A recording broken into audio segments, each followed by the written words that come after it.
कामरान की और सिस्टर समीना की शुक्रगुज़ार हूँ कि उन्होंने एक बार फिर से मुझे मौका दिया ताकि मैं फिर से आज खुदावंद के दस्तरख़्वान के में एक पाक कलाम की खिदमत की, इस ग़िज़ा को जो सेर हासिल है मैं उसको आपके साथ बाँट सकूँ, जो मेरी रूह के लिए, मेरे जिस्म के लिए, मेरी जान के लिए, मेरे बदन के लिए और मेरे साथ मुत्तफ़िक होकर आप सबकी रूह के लिए, आप सबकी जान के लिए, आप सबके जिस्म के लिए रूहानी सेरगी का, आसूदगी का सबब ठहर सके। खुदावंद का पाक कलाम पैदाइश से लेके मुकाशवा तक, अब्वाब से अब्वाब तक और आयात से आयात तक असरार और रमूज़ से भरा हुआ है कि हम जब भी पढ़ते हैं, सुनते हैं, सीखते हैं, समझते हैं, तो हर चीज़, हर दफ़ा एक नया भेद, एक नया मुकाशवा हमारी ज़िंदगी में आता है। लेकिन कलाम मुक़द्दस में से कुछ वाक़यात ऐसे हैं, कुछ हवालाजात ऐसे हैं कि जब हम उन पे गौर-ओ-ख़ौस करते हैं, तो हमारी अक़लें दंग हो जाती हैं और बाज़ औक़ात जब खुदा का पाक रूह हमें कुछ सिखाना चाहता है, तो वहाँ पर आके हम अटक जाते हैं। ऐसा ही सिलसिला एक मेरे साथ भी है कि ज़बूर 103 मेरा फ़ेवरेट ज़बूर है और मैं तकरीबन हर रोज़ कोशिश करती हूँ कि मैं उसे पढ़ूँ। कभी है कि अगर वो मुझसे मिस हो जाए तो हो जाए। तो उसकी पहली आयत है कि ऐ मेरी जान खुदावंद को मुबारिक है और जो कुछ मुझ में है उसके कदूस नाम को मुबारिक कहे। अब जो कुछ मुझ में है उसके कदूस नाम को मुबारिक कहे, मैं जब भी पढ़ती हूँ तो मैं रुक जाती हूँ कि मुझ में ऐसा क्या है? जो कुछ मुझ में है, वो जो कुछ में क्या-क्या चीज़ें काउंट होती हैं, वो कौन-सी चीज़ें हैं, जो मैं कह तो रही हूँ कि ऐ मेरी जान खुदावंद को मुबारिक है और जो कुछ मुझ में है, वो भी उसको मुबारिक कहे, यानी मेरी जान अकेली है और बहुत सारी और भी चीज़ें ऐसी हैं, जो मुझ में है और जिन पर ये वाजिब है, जिन पर ये लाज़िम है कि वो उसके कदूस नाम को मुबारिक कहें, उस बरहक को मुबारिक कहें, उसकी तारीफ़ करें, उसकी तौसीफ़ करें। तो मैंने बारहा पाक रूह से मैंने मदद माँगी। मैंने कहा कि आप मेरे गाइड हैं, आप मेरे उस्ताद हैं, मुझे बताइए। लेकिन खुदावंद का कलाम हमारी भूख के मुताबिक और हमारी ज़रूरियात के मुताबिक, हमारे सीखने के मुताबिक, अपने भेदों को अपने पाक रूह के वसीले से हम पर ऐसे तरीकों से ज़ाहिर करता है कि बाज़ औक़ात हम समझ भी नहीं पाते कि जो चीज़ हमें इतनी मुश्किल लग रही है खुदावंद के पाक कलाम में से, वो पाक रूह ने इतनी आसान कर दी है, वो आम फ़हम हो गई है। तो मेरे साथ मिलकर देखते हैं कि ऐसा क्या है, जो उसके नाम को मुबारिक कहे? ऐसा आपके पास क्या है जो सब कुछ उसके कदूस नाम को मुबारिक कहे? मेरे साथ खुदावंद के पाक कलाम में से पहला हवाला देखेंगे, पहला तसल्लुनीकियों उसका 5 बाब और उसकी 23वीं आयत।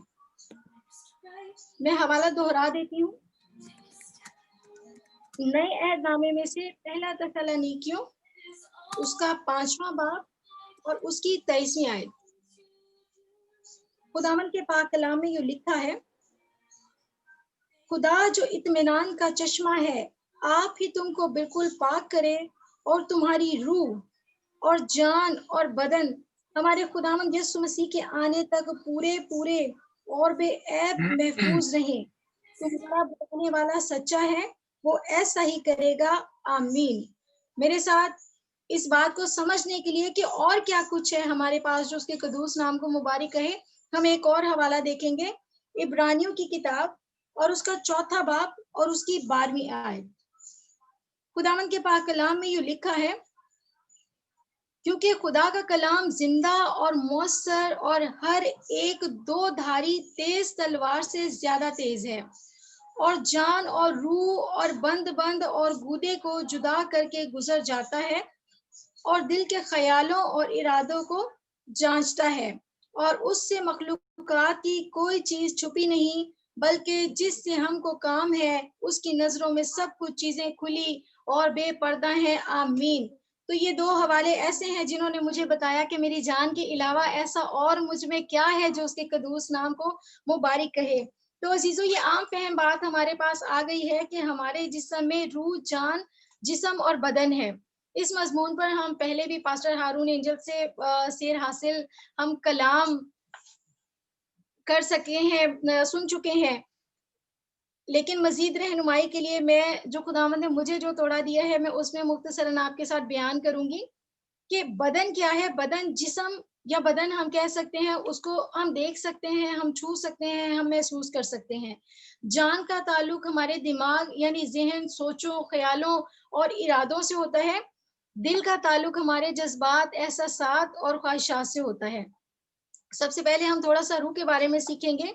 रूह इंसान की नुमायाँ सिफ़्त है जो जिसके ज़रिए से हम खुदा की पाक ज़ात से हम कनेक्ट हो जाते हैं।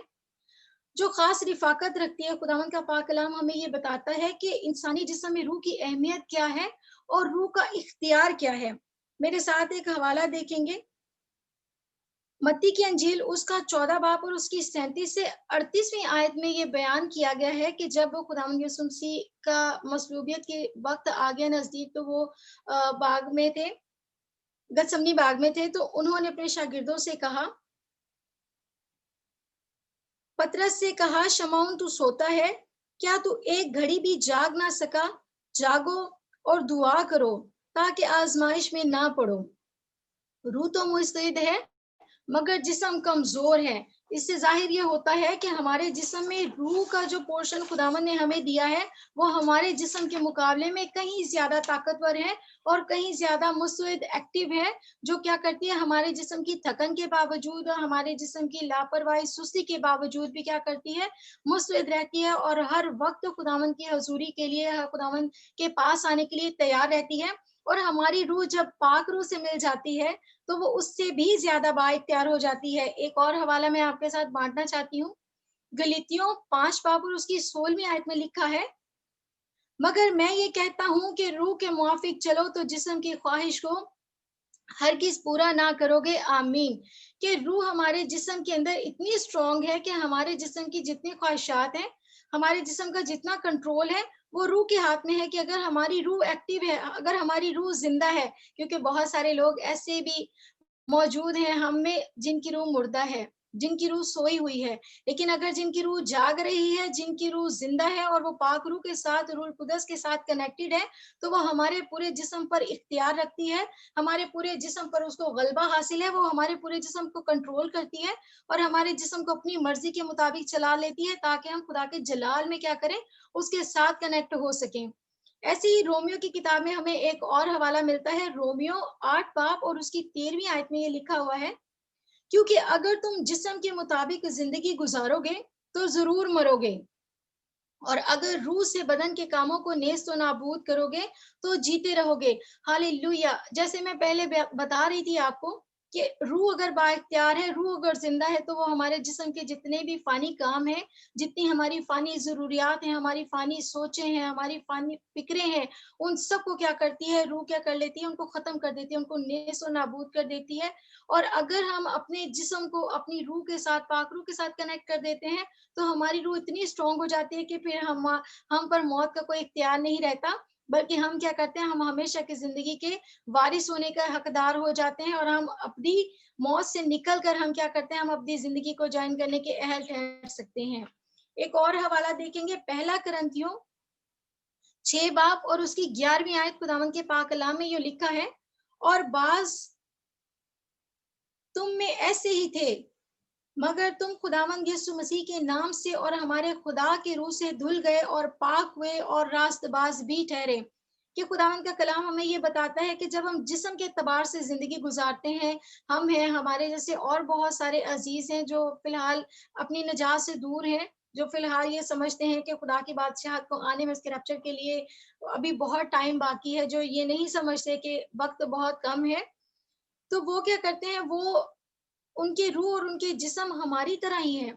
हम भी उन्हीं की तरह थे, लेकिन खुदा के पाक रूह के आ जाने से क्या हुआ है कि हमारे वो गुनाह आलूदा जिस्म, हमारी वो पुरानी गुनाह आलूदा इंसानियत क्या हो गई है, वो धुल गई है और हम पाक होके क्या हो गए हैं, हम रास्तबाज हो गए हैं।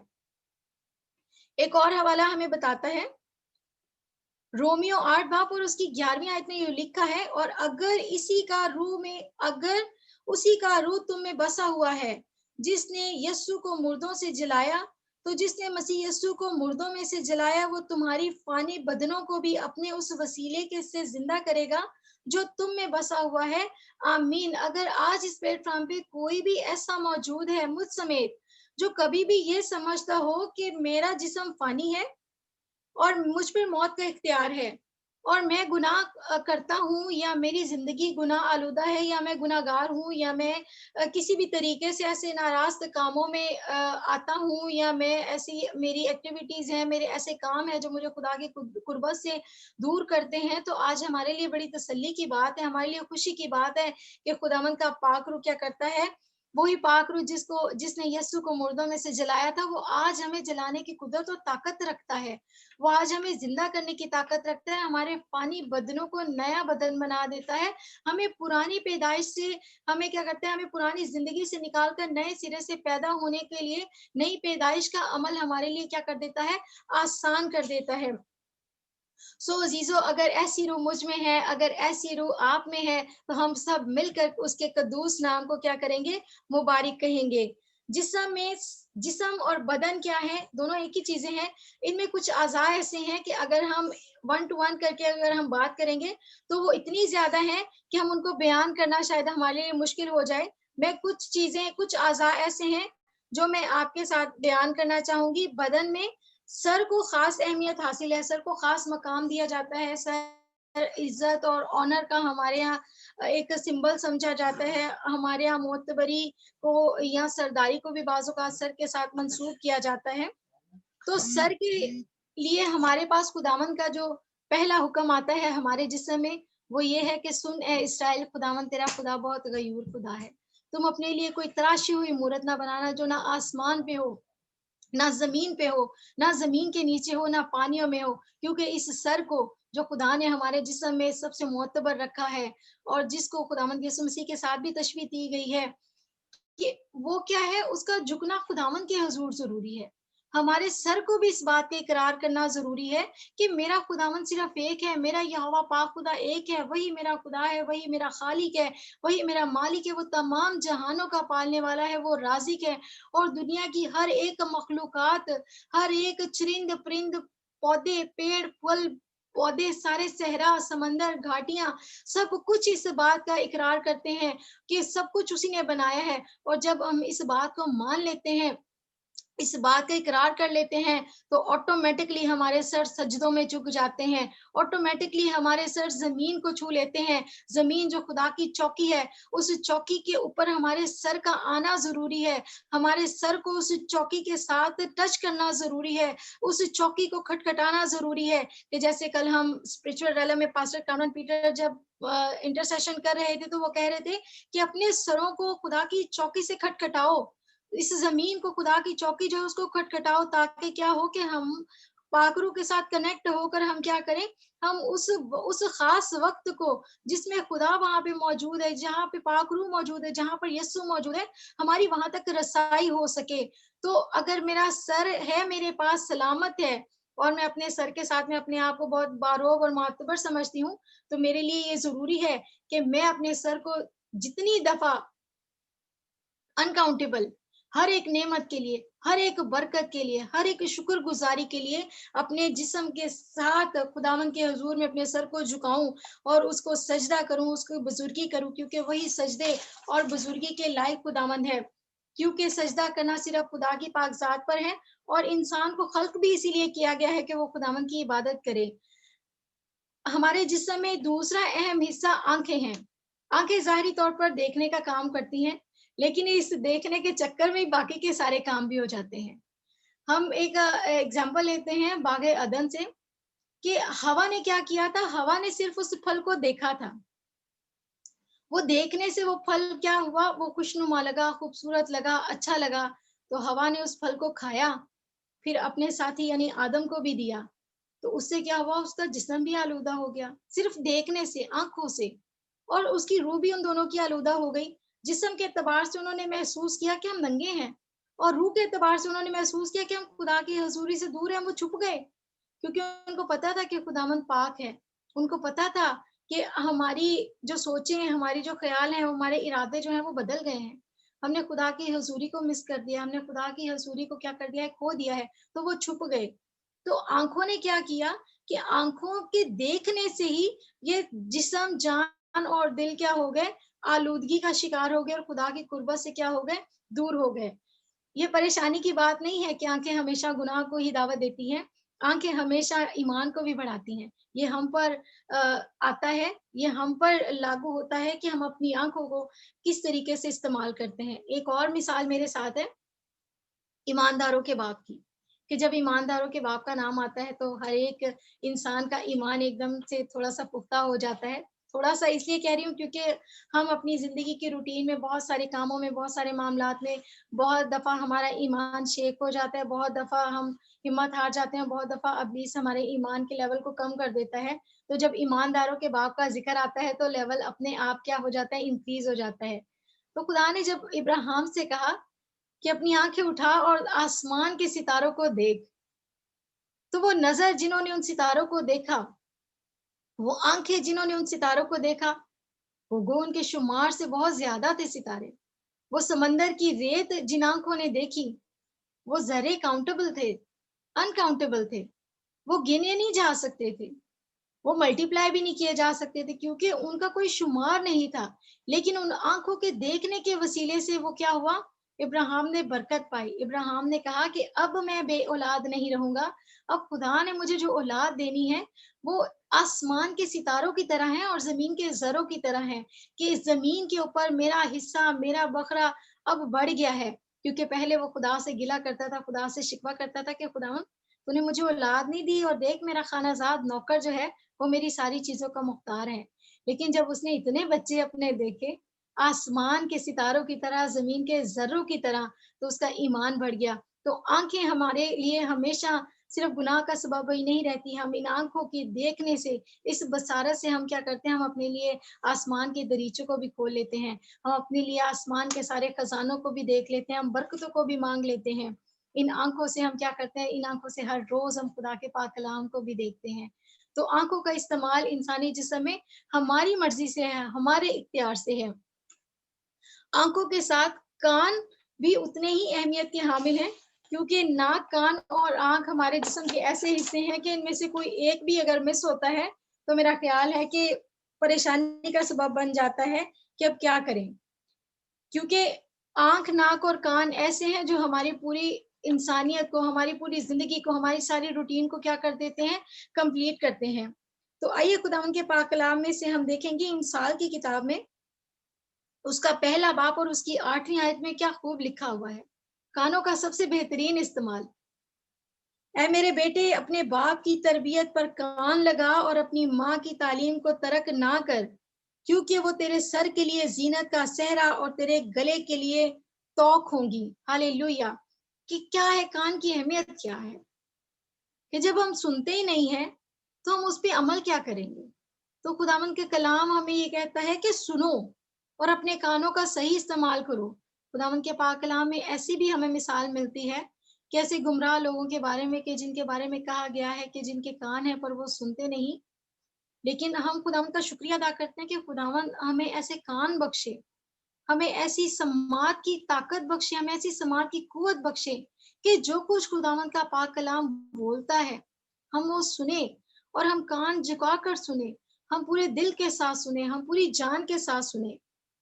एक और हवाला मेरे साथ देखिएगा, इंसाल की किताब में लिखा है 13वां बाब और उसकी 11वीं आयत, दानिशमंद बेटा अपने बाप की तालीम को सुनता है, लेकिन ठट्ठाबाज सरज़निश पर कान नहीं लगाता। तो इसमें हम कान के जो है वो साइड इफ़ेक्ट भी हम देख लेते हैं कि जो हमारे पास पॉज़िटिव इफ़ेक्ट आ रहे हैं कि हम कान को सुन के क्या करते हैं, हम अपने माँ-बाप की जो सरज़निश है, जो उनकी तालीम है, जो तरबियत है, हम उस पर अमल करते हैं। और अगर हम इन कानों से सुनते हैं, एक कान से सुनते हैं, दूसरे कान से निकाल देते हैं। तो उसका क्या होता है, उसके साइड इफ़ेक्ट हमेशा होते हैं। फिर हम उन लोगों में शुमार हो जाते हैं जिनके कान हैं, पर वो सुनते नहीं। तो हमें उन लोगों में शुमार नहीं होना, बल्कि हमें क्या करना है कि अपने कानों का अच्छा इस्तेमाल करना है, ताकि हमारा बदन, हमारी रूह और हमारी जान क्या हो, बचाई जाए और छुड़ाई जाए। अब हम बात करेंगे कि इंसान के जिस्म में जो सबसे नाज़ुक हिस्सा है, यानी हमारा दिल, जो जज़्बात से, एहसासात से भरा हुआ है और महसूसात से भरा हुआ है। खुदावंद के पाक कलाम में मेरे साथ देखिएगा इंसाल, उसका 23 बाब और उसकी 26 आयत। खुदावंद के पाक कलाम में ये लिखा है, मैं चाहती हूँ कि हर एक अपने दिल को तैयार करके इस आयत को सुने, क्योंकि इससे इस आयत से आज मैंने बहुत बरकत पाई है और मेरा ईमान है कि जितने लोग इसको सुनेंगे, वो सब इस आयत के वसीले से बहुत बरकत पाएँगे। ऐ मेरे बेटे अपना दिल मुझको दे, ऐ मेरे बेटे अपना दिल मुझको दे और मेरी और तेरी और मेरी राहों से तेरी आंखें खुश हों। हालेलुया। कि खुदावन कहता है कि अगर तू अपना दिल मुझे देगा तो मेरी राहों से क्या होगा, तेरी आंखें खुश होंगी। हमें क्या करना है, खुदा कौन सी चीज हमसे मांग रहा है? हमारे जिस्म, जान, बदन और रूह में क्या है? ऐसी कौन सा हिस्सा है, ऐसी कौन सी चीज है जिसके वसीले से खुदा की राहों से हम खुश हो सकते हैं? वो हमारा दिल है। क्योंकि यीशु क्या करता है, हर रोज हमारे दिल पर दस्तक देता है, हर रोज हमारे दिल का दरवाजा खटखटाता है, हर रोज पुकारता है कि अपने दिल का दरवाजा खोलो, मुझे अंदर आने दो ताकि मैं तुम्हारे साथ खाना खाऊं। वो बदनी तौर पर खुराक नहीं मांगता, हमारे दिल के अंदर आके वो हमारे साथ रिफ़ाक़त और शराकत रखना चाहता है ताकि हमारी जिस्म, हमारा जान, हमारी रूह, हमारा बदन, हमारा दिल, हमारे सारे अज़ा क्या हो सके, उसकी रफ़ाक़त से सैर हो सके। हम अपनी जिस्मानी भूख से हटकर अपनी रूहानी भूख को हम आसूदगी हासिल कर सकें। हमारी रूह जो खुदा के कलाम को पुकारती है, जो खुदा के कलाम को तरसती है, उसकी भूखी है, उसकी प्यासी है, वो सैर और आसूदा हो सके। सो अपने दिलों को हमने क्या करना है, अपने दिलों को खुदावंद को देना है। कि खुदावंद आज हमें कह रहा है कि ऐ मेरी बेटी अपने दिल को मुझे दे, ऐ मेरे बेटे अपने दिल को मुझे दे। एक और हवाला हम देखेंगे इंसाल ही की किताब में से, उसकी 23वें बाब की 15 से 16 आयत में यूँ लिखा है, ऐ मेरे बेटे अगर तू दना दिल है, तो मेरा दिल, हाँ मेरा दिल खुश होगा, और जब तेरे लबों से सच्ची बातें निकलेंगी, तो मेरा दिल शादमान होगा। देखिए अजीजों, खुदावंद को अपना दिल देने का कितना फायदा होता है कि अगर आप धनाई के साथ, धना दिल इसलिए कहा गया है कि उस जिसको बोला गया, जिससे दिल मांगा गया, उसने फौरन से पहले उसने कहा कि दिल ले ले मेरा प्यारे यीशु जिसको तूने बनाया है, इसमें तू अपना घर बना ले जिसके लिए बनाया है। तो खुदावंद ने अपने दिल को, हमारे दिल को अपने रहने के लिए बनाया है। हम हर रोज़ ये कहते हैं, बहुत ऊँची आवाज़ में ये गीत गाते हैं, दिल ले ले मेरा प्यारे यीशु। मेरे ख़्याल में संडे स्कूल में मैंने ये गीत सीखा था, और अब मेरी एज अप्रॉक्स 40 हो गई है। तो कम से कम भी 30-35 साल हो गए हैं मुझे ये गीत गाते हुए, दिल ले ले मेरा प्यारे यीशु जिसको तूने बनाया है। ऐसे ही आप सब लोग भी अपनी-अपनी उम्र के हिसाब से कैलकुलेशन कर सकते हैं कि हम हर रोज़ अपने दिल को क्या करते हैं, ऑफ़र देते हैं। शायद हर रोज़ ये गीत गाते हों, शायद कभी-कभार ये गीत गाते हों, हफ्तों में गाते हों, महीनों में गाते हों, लेकिन ये गीत कंटिन्यू हमारी समातों में रहता है। हमारे सिस्टम में ये गीत एक्टिवेट रहता है, हम कहीं न कहीं से सुनते रहते हैं, हम गाते रहते हैं। लेकिन क्या हम अपना दिल यीशु को देते भी हैं? देते हैं, लेकिन फिर वापस ले लेते हैं, क्योंकि इस दिल में दुनिया की फ़िक्रें आ जाती हैं, इस दिल में दुनिया की बातें आ जाती हैं, इस दिल को दुनिया के काम-धंधों में, झमेलों में हम लोग बिज़ी कर लेते हैं। अपनी फ़िक्रों में, अपने सोचों में, अपनी ज़िम्मेदारियों में, यीशु को कहते हैं, यीशु थोड़ी देर के बाद दे देंगे। तो अपने दिल को क्या करते हैं, हम हर रोज़ यीशु को देते हैं, हर रोज़ यीशु वो दिल माँगता है, और हर रोज़ वो दिल हम क्या कर लेते हैं, हम दिल वो दोबारा माँग लेते हैं। फिर उस दिल को आलूदा करते हैं, फिर यीशु के पास लेके आते हैं, फिर यीशु को कहते हैं, दिल ले ले मेरा प्यारे यीशु जिसको तूने बनाया है।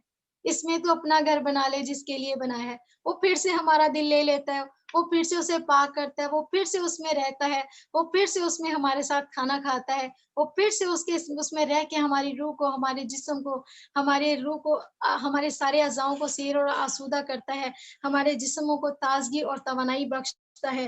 हालेलुया! एक और आयत मैं आपके साथ बाँटना चाहती हूँ।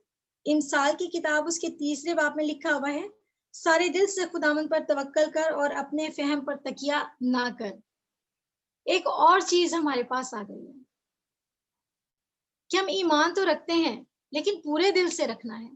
पूरे दिल से कैसा होता है, आम तौर पर हम ऐसा करते हैं, कोई भी काम हो, कोई बात हो तो हम कहते हैं, "एक दिल करदा करां ते एक दिल करदा ना करां।" तो ये क्या होता है? ये हमारे दिल की पुख्तगी नहीं है, ये पूरे दिल का इरादा नहीं है, ये पूरे दिल की सोच नहीं है।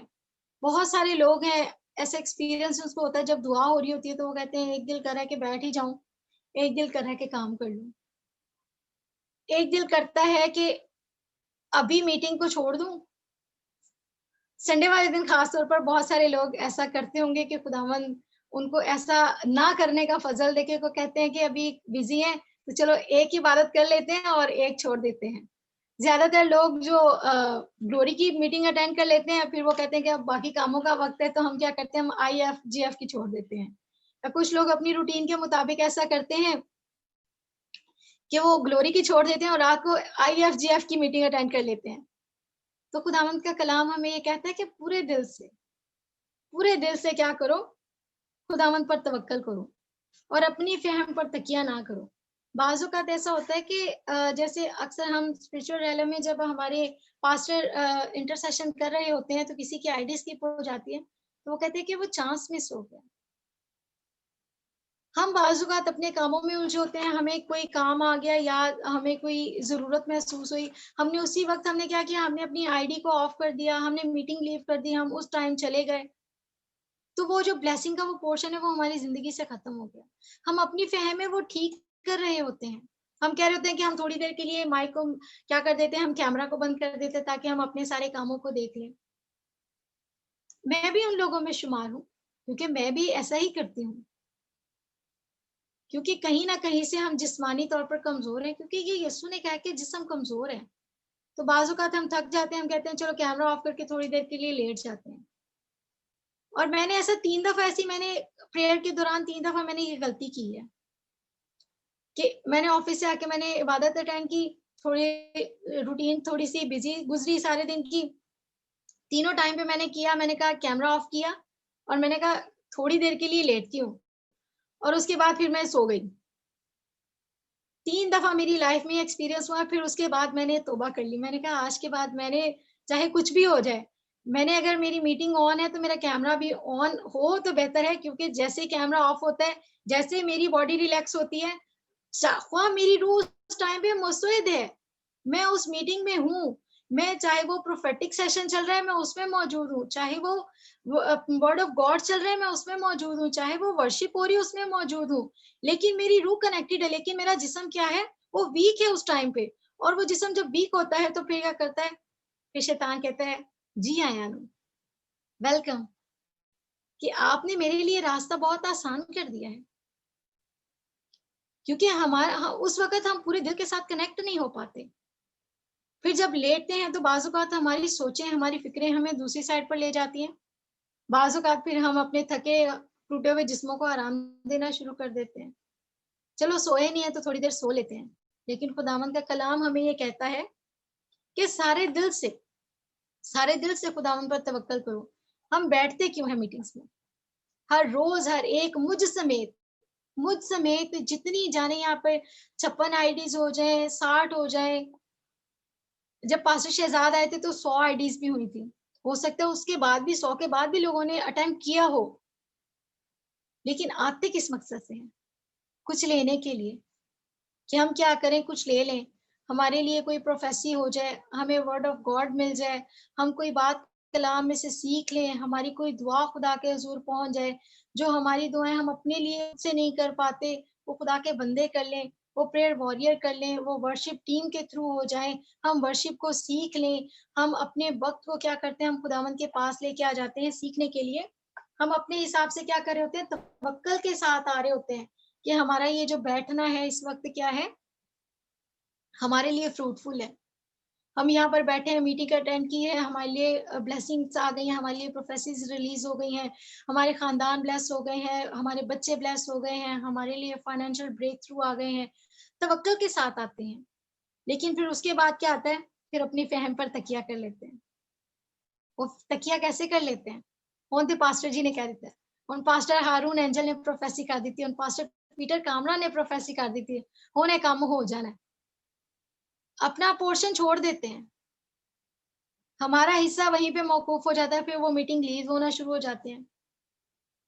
या मीटिंग होती है तो फिर वो मीटिंग के साथ अपने सारे काम सारे हम लोग कर रहे होते हैं। हम अपनी रूटीन को देख रहे होते हैं, अपनी चीज़ों में बिज़ी हो जाते हैं। तो फिर हम अपनी फ़हम पे ये तकिया करके बैठ जाते हैं कि खुदा के बंदों ने तो बोल दिया।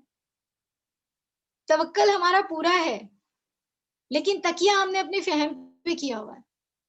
ईमान रखते हैं कि सारा कुछ रिसीव हो गया, सब कुछ मिल गया है, फाइनेंशियल ब्रेक थ्रू भी आ गया है, सुपरनैचुरल मनी भी आ गई है, फेवर्स भी आ गई हैं, हीलिंग भी आ गई है, डिलीवरेंस भी आ गई है, सारा कुछ हो गया।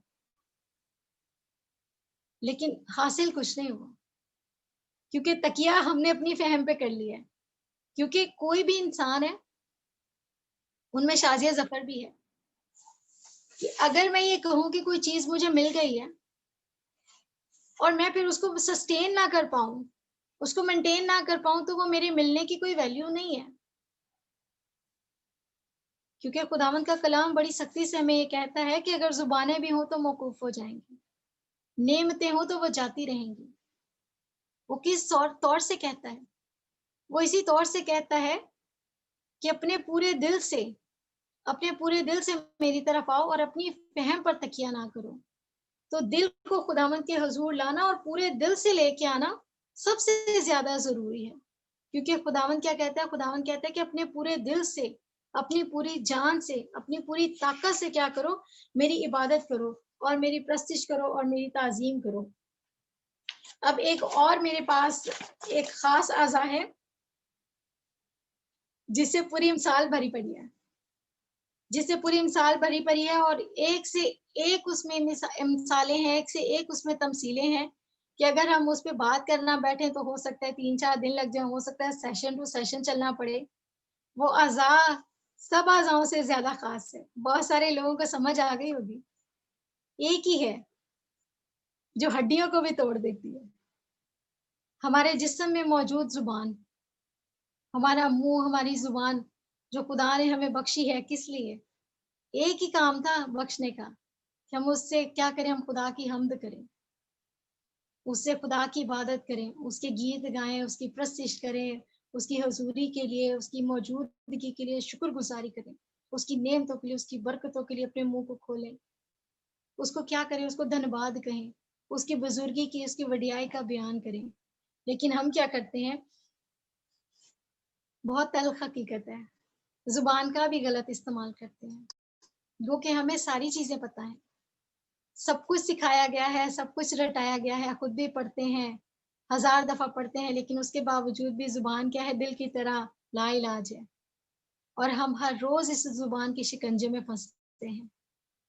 हर रोज़ चाहते हुए भी, ना चाहते हुए भी, ऐसे बहुत सारे काम इस ज़ुबान के वसीले से हो जाते हैं, जिससे हम खुदावंद की हज़ूरी से दूर हो जाते हैं, जिससे उसके फ़ज़ल से हम महरूम हो जाते हैं। तो खुदावंद के पाक कलाम में से हम देखते हैं कि खुदावंद का पाक कलाम कैसी ज़ुबान चाह रहा है। ज़बूर 100 जैसे ज़ुबान को बनाने का मकसद बयान करता है। अहले ज़मीन सब खुदावंद के हज़ूर खुशी का नारा मारो और खुशी से खुदावंद की इबादत करो, गाते हुए उसके हज़ूर हाज़िर हो। ज़ुबान का सबसे अच्छा इस्तेमाल कि हमें क्या करना है? हमें हर रोज़ इस जिस्म में इस खतरनाक इसलिए कह रही हूँ कि ज़ुबान के इख्तियार में मौत और ज़िंदगी है। कि हम क्या करते हैं? हम नेमतें भी इसी ज़ुबान के ज़रिए पाते हैं और लानतें भी इसी ज़ुबान के ज़रिए पाते हैं।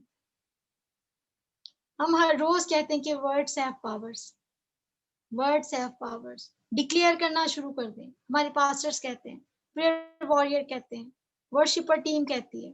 गीतों को डिक्लेयर करना शुरू कर दें, बोलना शुरू कर दें, अपने आप पर प्रोफेसी करना शुरू कर दें। क्या आ जाएगी? डिलीवरेंस आ जाएगी, हीलिंग आ जाएगी, फाइनेंशियल ब्रेक थ्रू आ जाएगा। सोर्स क्या है? मीडियम क्या है? ज़ुबान। लेकिन क्या होता है? हम इस ज़ुबान से सिर्फ़ ये सारी चीज़ें ही नहीं खोलते, बाज़ औक़ात अपने डोर को भी बंद कर देते हैं। वो डोर जो आसमान से खुलते हैं, वो आसमान के जो अच्छे खज़ाने हमारे लिए खुलते हैं, बाज़ औक़ात हमारी ज़ुबान के वसीले से बंद हो जाते हैं।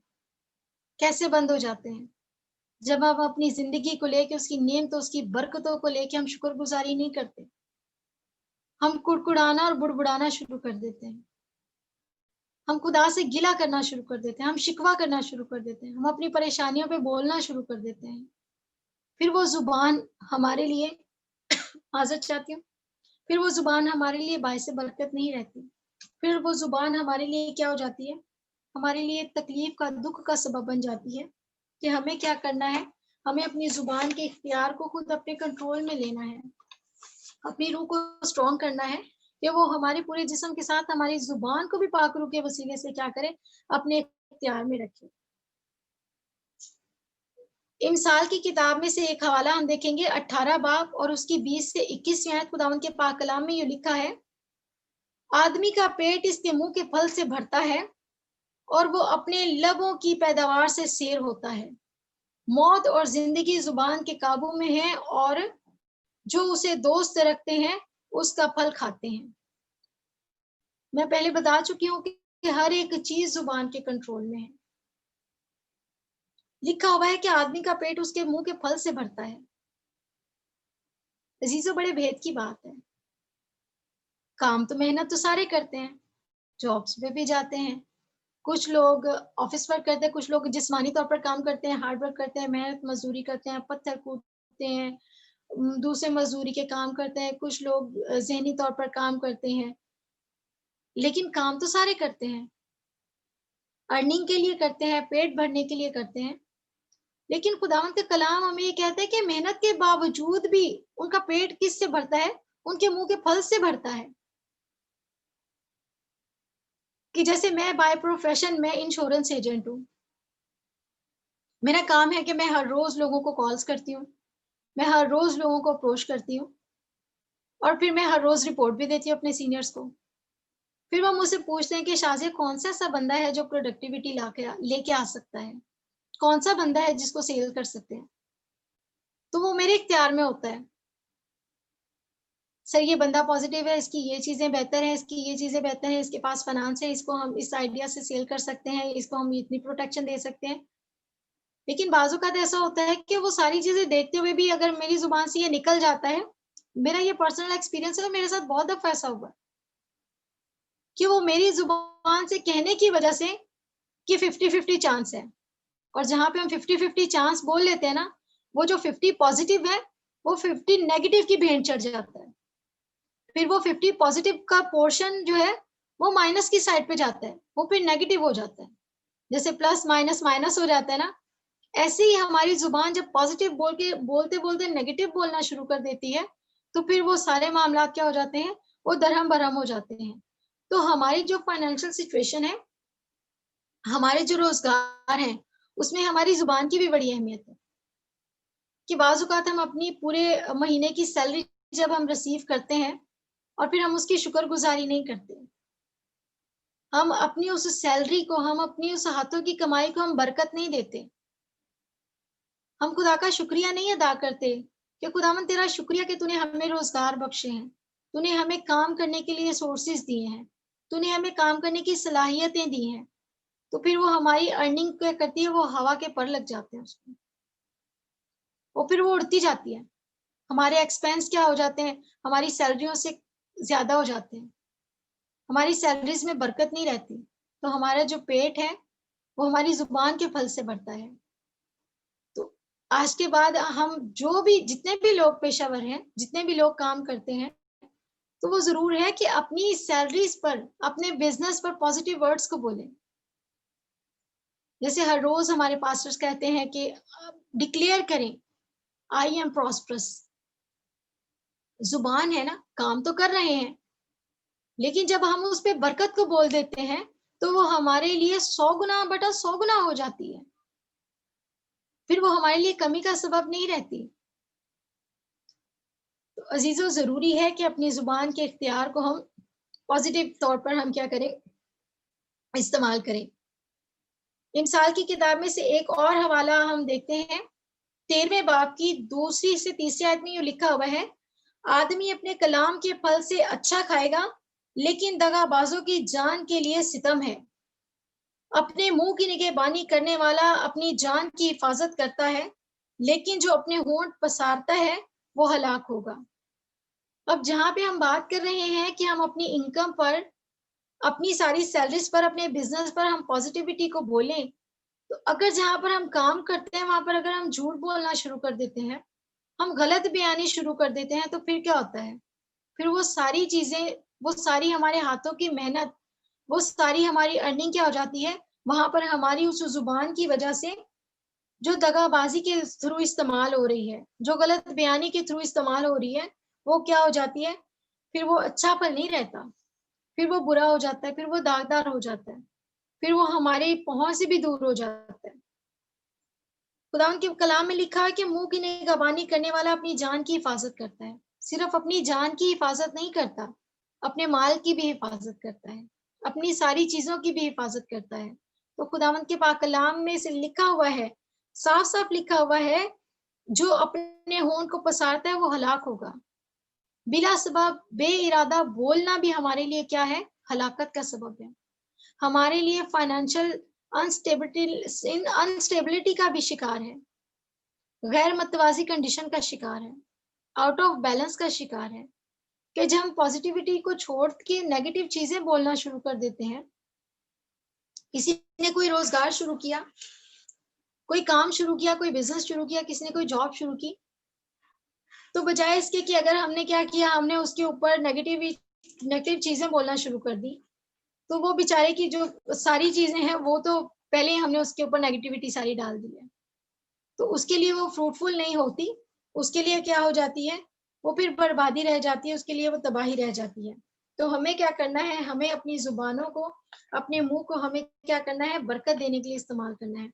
अगर बाज़ औक़ात हमें बरकत नजर नहीं भी आ रही होती, तो तब भी हमें क्या करना है, तब भी हमें ये कोशिश करनी है कि हम क्या करें, कि हम पॉजिटिव बोलें, हम ब्लेसिंग को बोलें, कि हम क्या करें, जब हम मांगते हैं तो खुदावंद जो आसमान का अच्छा खजाना है हमारे लिए खोल लेता है। और खुदावंद का कलाम हमें वाज़ह तौर पर कहता है कि जब हम तुम बुरे होके अपने बच्चों को अच्छी चीजें देना जानते हो, तो तुम्हारा आसमानी बाप तुम्हें कितनी अच्छी चीजें देता होगा। और वो देता है हमारे मांगने से पहले भी। लेकिन जरूरत सिर्फ ये है कि हम क्या करें, कि जो कुछ मुझ में है उसके कदूस नाम को मुबारक कहे, और हमारा मुंह भी मुबारक कहे। सिर्फ गीत गाना, हम्द करना, ज़बूर गाना, वर्शिप में जाना, कलाम पढ़ना, सिर्फ ये हमारे मुंह का इस्तेमाल नहीं है, बल्कि बरकत देना, लोगों के साथ मेहरबानी से पेश आना, लोगों के साथ हमदर्दी से बोलना, ये भी हमारे लिए उतना ही ज़रूरी है कि हम क्या करें, हम खुदावंद के हुज़ूर रास्ते से चलते रहें और उसके नाम को मुबारक कहें, क्योंकि खुदावंद का कलाम बार-बार ये कह रहा है कि जो कुछ मुझ में है उसके कदूस नाम को क्या कहे, मुबारक कहे। अब हम बात करेंगे जान के बारे में। रूह के बारे में हम डिस्कस कर चुके हैं, जिस्म के बारे में डिस्कस कर चुके हैं, जिस्म के कुछ अज़ाओं के बारे में हम डिस्कस कर चुके हैं, देख चुके हैं। अब सिर्फ रह गई है जान। जान का ताल्लुक दिमाग या ज़हन से होता है, जो हमारी सोचों और हमारे इरादे और हमारे ख़्यालों पर डिपेंड करता है। हम खुदावंद के पाक कलाम में से सीखते हैं कि अपनी सोचों, ख़्यालों और इरादों के वसीले से हम किस तरीके से कह सकते हैं कि जो कुछ मुझ में है, वो उसके कदूस नाम को मुबारक कहे। क्या हमारी सोचें ऐसी हैं जो उसके कदूस नाम को मुबारक कहें? क्या हमारे इरादे ऐसे हैं? क्या हमारे ख़्याल ऐसे हैं जो उसको मुबारक कह सकें, जो उसको तारीफ़ कर सकें? मेरे साथ पहला हवाला देखिएगा, रोमियो की किताब उसका 13वां बाब और उसकी 14 आयत में यूँ लिखा है, बल्कि खुदावंद यीशु मसीह को पहन लो और जिस्म की ख्वाहिशों के लिए तदबीरें ना करो। अगर हमारी सोचें, हमारी ख्वाहिशें ऐसी हैं जो खुदा की तारीफ करने के लायक हैं, तो फिर तो बात ठीक है। फिर तो समझ में आता है कि सब मामलात बेहतर हैं। लेकिन अगर हमारी जिस्मानी ख्वाहिशें खुदावंद यीशु मसीह से दूर हैं, तो फिर खुदावंद का कलाम बड़े वाज़ह तौर से कह रहा है कि यीशु मसीह को पहन लो और जिस्मानी तदबीरें ना करो। जिस्मानी ख्वाहिशों को पूरा करने के लिए इरादे ना बांधो, ख्याल ना बांधो, मंसूबे ना करो कि हम अपनी जिस्मानी ख्वाहिशों को पूरा करें। बाज़ औक़ात हो सकता है कि हम फाइनेंशियल क्राइसिस का शिकार हों और हमें पता हो कि हम किसी को धोखा दे के प्रॉस्परस हो सकते हैं। हमारे इरादे हैं ना, हमारी ख्वाहिश है। तो अगर हम उसको तर्क कर दें, मसीह यीशु को पहनकर, तो बरकत तो हमें वैसे भी मिल जानी है। तो इरादे अगर हमारे इस तरीके के होंगे कि हम किसी और को रोंद के हम आगे बढ़ जाएँ, तो फिर तो वो गलत बात है। फिर हमारे इरादे जो हैं, हमारी वो ख्वाहिशें हैं, वो खुदा को मुबारक नहीं कह सकती। वो उसके कुदूस नाम की गवाही नहीं दे सकती। वो उसको धन्यवाद नहीं कह सकती। एक और हवाला बयान करूँगी, तीतस, उसका 3 बाब और तीसरी से 5वीं आयत में लिखा हुआ है, क्योंकि हम भी पहले नादान, नाफरमान, फरेब खाने वाले और रंग-बिरंग की ख्वाहिशों और ऐश और इशरत के बंध से बंधे थे और बदख्वाही, और हसद में जिंदगी गुजारते थे, नफरत के लायक थे और आपस में कीना रखते थे। मगर जब हमारे मुनज्जी खुदा की मेहरबानी और इंसान के साथ उसकी उल्फत जाहिर हुई तो उसने हमको निजात दी, मगर रास्तबाजी के सबब से नहीं जो हमने खुद किए, बल्कि अपनी रहमत के मुताबिक नई पैदाइश के गुस्ल और रूल कुदस के हमें नया बनाने के वसीले से। आमीन, हालेलुया। कैसी भेद की बात है जो खुदावंद का कलाम हम पर आश्कारा करता है कि हम समझते हैं कि हम अपनी नेकियों की वजह से, हम अपने अच्छे कामों की वजह से क्या करते हैं, शायद हम निजात याफ्ता हो गए हैं, शायद हम खुदा से जुड़ गए हैं, शायद खुदा ने हमें चुन लिया है।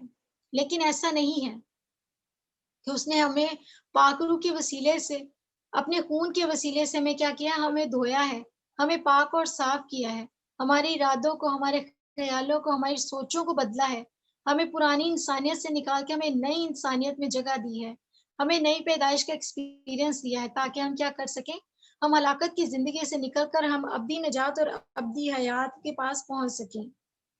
एक और हवाला आपके साथ बांटूंगी। इफ्सियों 2 बाब और उसकी 30वीं आयत में यूं लिखा है, इनमें हम भी सब के सब पहले अपने जिस्म की ख्वाहिशों में जिंदगी गुजारते और जिस्म और अक्ल के इरादे पूरे करते थे और दूसरों की मानी तबई तौर पर गजब के फर्जंद थे। ईमानदारों को ये फजल हासिल है कि वो जानते हैं, वो समझते हैं, वो ईमान रखते हैं कि हम कौन सी जिंदगी से वापस पलटे हैं, हम कौन से हलाकत के दरवाजों से निकलकर हम अब्दी हयात की शाहराहों पर चले हैं।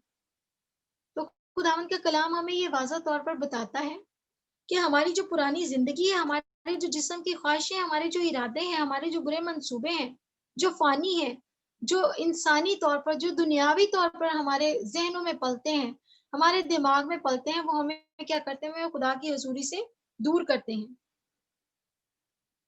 पहला कुरिन्थियों 6 बाब और उसकी 19वीं आयत में यूं बयान है, क्या तुम नहीं जानते कि तुम्हारा बदन रूह कुदस का मकदस है जो तुम में बसा हुआ है और तुमको खुदा की तरफ से मिला है और तुम अपने नहीं। Hallelujah, hallelujah, hallelujah. खुदावन तेरा शुक्रिया अदा करते हैं कि हमारे जिस्म हमारे नहीं, ये जिस्म खुदावन के हैं। हम में से आज जितने लोग यहाँ पर जमा हैं, मुझे नहीं आइडिया, मैं चेक कर लेती हूँ कि हमारे साथ इस वक्त 51 आईडीज हैं और 51 आईडीज के ऊपर बहुत सारे लोग सिंगल भी बैठे हुए हैं, बहुत सारे लोग 2-2, 3-3 की तादाद में भी बैठे हुए हैं, कुछ इससे ज्यादा भी हैं। तो हम में से हर एक जान आज इकरार करे कि मैं अपना नहीं हूँ, ये जिस्म मेरा नहीं है, ये जिस्म खुदा का है। और खुदा ने क्या किया है, खुदा ने इस जिस्म को खरीदा है। कैसे खरीदा है? उसने अपने बेटे के पाक और बेऐब कीमती खून से, जिसका कोई रिप्लेसमेंट नहीं है, जिसका कोई मोल नहीं है, क्योंकि वो अनमोल है, क्योंकि वो खुदा का बेटा था, वो खुदा था। और खुदा ने क्या किया, हमें उस खून से खरीदा है, उस खून से जिसके वसीले से सारी खलकत, जिसके वसीले से सारी कायनात तख्लीक में आई, जिसके वसीले से सारा निजाम हस्ती चला, जिसके वसीले से सारी दुनिया, कायनात, हर एक चीज रोशन मुनव्वर हुई। उस शख्सियत की वजह से हम खरीदे गए हैं, उसकी कुर्बानी की वजह से खरीदे गए हैं। और हम क्या करते हैं, हमें से बहुत सारे लोग इसी स्लोगन को लेके बैठ गए हैं कि मेरा जिस्म मेरी मर्जी, मेरी जिंदगी है, मैं जो भी करूं, मेरी जिंदगी है, मैं जो भी करूं, जो मुझे अच्छा लगता है मैं वो करता हूं। मैं कभी भी ये नहीं सोचता कि ये जिस्म तो खुदा का है, ये जिस्म तो अमानत है, कि खुदा, हमारे जिस्म जो है वो खुदा की हैकल है, वो मकदस है, वो खुदा ने अपने रहने के लिए बनाए हैं और हमें खरीदा गया है। हम अपनी हलाकत के सबब से, बागे एदन से मौत के हवाले हमने अपने आप को खुद किया, अपनी नाफरमानी से, अपने लालच से, अपनी खुदगर्जी से, कि हम क्या हो जाएं, कि शैतान ने हमें ये दावत दी है, आज हमें भी देता है, जैसे हवा को दावत दी थी कि तुम्हें क्या हो जाएगा, तुम्हें सोचने समझने की सलाहियत मिल जाएगी, तुम्हें अक्ल आ जाएगी, तुम खुदा की मानिद हो जाओगे। तो आज शैतान भी हमें बहुत सारी चीजें सजा बना के देता है कि ये काम इस तरीके से कर लो, तुम्हारी लाइफ बेटर हो जाएगी, अपने रिलेशनशिप को इस तरीके से जी लो, इस तरीके से बेहतरी आ जाएगी। तो हम सोचते नहीं है कि हमारे जिस्म तो हमारे हैं ही नहीं, हमारी जिंदगियां तो हमारी है ही नहीं, तो हमारे इख्तियार तो हम पर है ही नहीं, तो हम उस इख्तियार को अपने आप के ऊपर इस्तेमाल कैसे कर सकते हैं। अपनी जुबानों को, अपनी सोचों को, अपने इरादों को, अपने ख्यालों को हम कैसे खुद से डिजाइन कर सकते हैं, हम खुद से कैसे उनको अरेंज कर सकते हैं, हम खुद से कैसे ये फैसला कर सकते हैं कि मैं जो कर रहा हूं मैं सही कर रहा हूं, हम कैसे ये समझ सकते हैं कि सारा इख्तियार मेरी जिंदगी का मेरे पास है, क्योंकि हम तो खरीदे गए हैं। कोई भी एक आर्टिकल है, ये पेजेस है मेरे पास, ये मैंने खरीदे हैं, अब मेरी मर्जी है कि मैं इनके साथ जो चाहे करूं। इन पेजेस का तो अपने आप में कोई वजूद नहीं है। अगर कोई जानवर मैं खरीद लूं, कोई चीज मैं बना लूं, तो वो चीज तो मेरी खलक करदा है, मेरी खरीदी गई है, तो उसके ऊपर मेरा इख्तियार है। अगर वो चीज मुझे ये कहने लगे कि भाई तू कौन है, मेरा तेरी जिंदगी पर कोई इख्तियार नहीं, मैं अपनी मर्जी को अपनी अपनी जिंदगी को अपनी मर्जी से जीऊंगा, तो ये अच्छी बात तो नहीं है, ये गलत बात है। क्योंकि हम उस इख्तियार को जो हमारे पास है ही नहीं, हम उस इख्तियार को अपने पास से हम क्या करते हैं, हम उसको लेके बैठ जाते हैं। हम कहते हैं कि ये मेरी जिंदगी है, मैं अपनी मर्जी से जीऊंगा। हम किसी से सलाह लेना पसंद नहीं करते, हम खुदा के पास आना नहीं पसंद करते। इंसान तो अलग बात है, हम खुदा के पास नहीं आते, खुदा को ये कहते नहीं कि खुदावन तू मेरी जिंदगी को ले ले। खुदावन बहुत सारे लोगों को नाम लेके बुलाते हैं। हमारा प्लेटफॉर्म भरा पड़ा है, मुझ समेत बहुत सारे लोग आए, बहुत सारे लोगों को किंगडम ऑफ गॉड के लिए तैयार किया गया, रेडी किया गया। बहुत सारे लोगों को बाइबल कॉलेज में, आईएसएम कॉलेज के थ्रू एडमिशंस मिले। बहुत सारे लोगों के ऊपर हर रोज डेली बेसिस के ऊपर प्रोफेसिस होती है। हर रोज हमें खुदा की हिकमत से नवाजा जाता है, हर रोज खुदा के पाक कलाम की खिदमत कोई ना कोई करता है। हर रोज खुदा किसी ना किसी को तैयार करता है, अपने पास्टर्स को, अपने लोगों को, अपने बेटे अपनी बेटियों को हिकमत से भर देता है कि वो क्या करें, वो हमें बताएं कि ये जो जिंदगी हम गुजार रहे हैं ये हमारी जिंदगी है ही नहीं, हमारे जिस्म है ही नहीं, हमारे दिल है ही नहीं, हमारी आंखें हैं ही नहीं, ये सारा कुछ तो यीशु का है, ये सारा कुछ तो यहोवा पाक खुदा का है। तो हमें जरूरत इस बात की है, अपने आप से ये कहें। आज मैं हर एक प्लेटफॉर्म पे जो मौजूद है, मैं उसको कहती हूँ कि पूरे दिल से, पूरी जान से ये जरूर, ये ज़बूर 103 की पहली आयत ये बोले, ऐ मेरी जान तू खुदावंद को मुबारक है और जो कुछ मुझ में है उसके कदूस नाम को मुबारक कहे।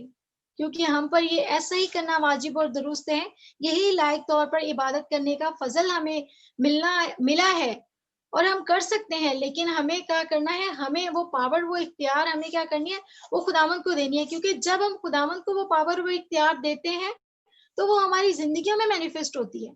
जब हम अपने आप को शैतान के हवाले कर देते हैं, जब इब्लीस के हवाले कर देते हैं, जब दुनिया के हवाले कर देते हैं, तो फिर हम दुनियादारी के हो जाते हैं, फिर हमारी जिंदगी में इब्लीस का इख्तियार चलता है।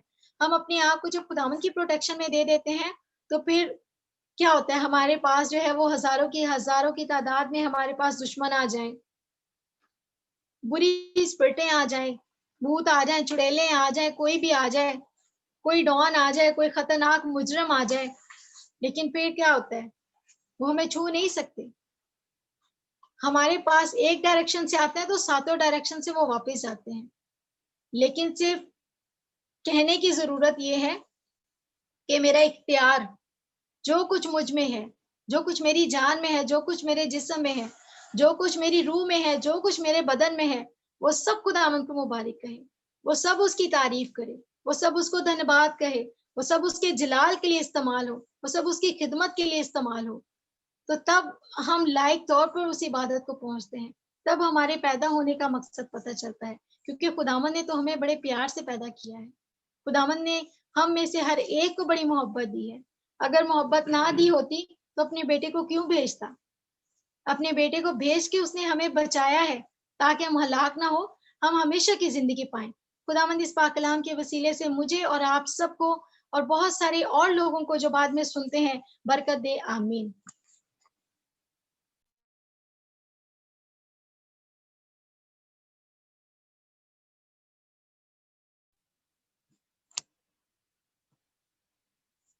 आमीन। Praise God. Hallelujah. Praise God. Hallelujah. Hallelujah. Praise God. Thank you, Jesus. Hallelujah. Well done. Well done. Well done. May the Lord bless you. May the Lord prosper you. And thank you.